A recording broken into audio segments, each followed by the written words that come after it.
Здравейте! Вие сте в Кор Лайфстайл. С кого готвя днес ли? За любителите на млечна баница. Какво ни трябва? Сварих си най-напред киноа. Цял пакет. Био киноа. Ето го резултата от него. Леко я пасирах киноата, но леко, защото искам половината от нея, поне да останала непокътната, с идеята да създава малко впечатление на кори.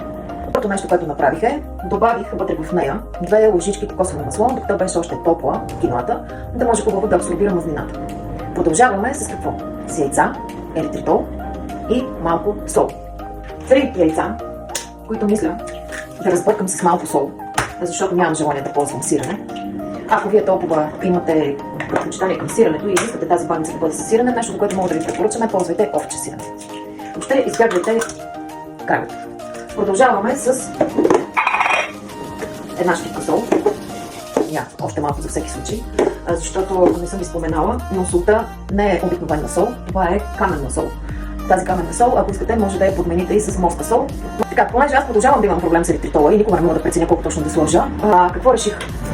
В крайна сметка реших, че яйцата, 3 яйца, ги разбивам с солта, за която ви споменах преди малко.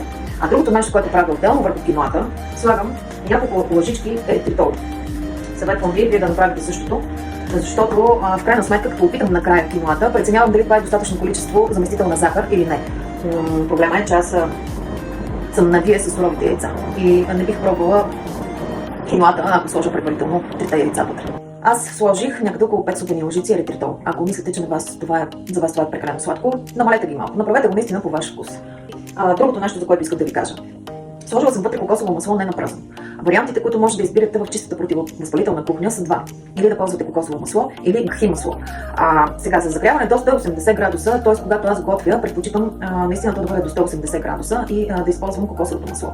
Накрая, когато извадя вече нещата от формата, мога да добавя половина една лъжичка кхи масло и наистина се получава уникална комбинация. Но готвенето не го предпочитам с кхи маслото.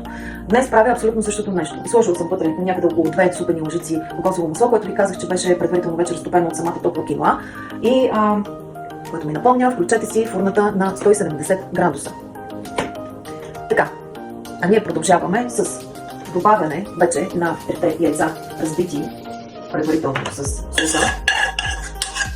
И аз не си падам много по мерните единици, 2 супени лъжици, 3 лъжици, 250 грама. Честно ви кажа, почти всичко правя на око вкъщи. И сега продължавам да ви демонстрирам.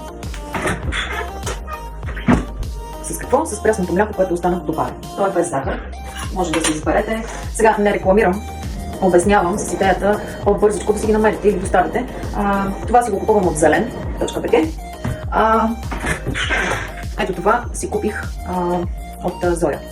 Доскоро, да не кажа, че си правих аз кокосовото. Правих си бадемовото мляко, извинявайте. Но нещо ме домързя напоследък и в случая второто от Зоя си го ползвам за кафе, а първото го ползвам за готвяне.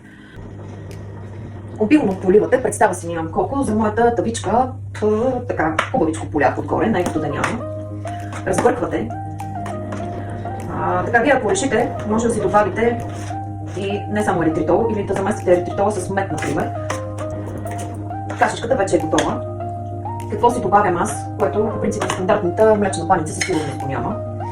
Добавям си цейлонска мляна канела.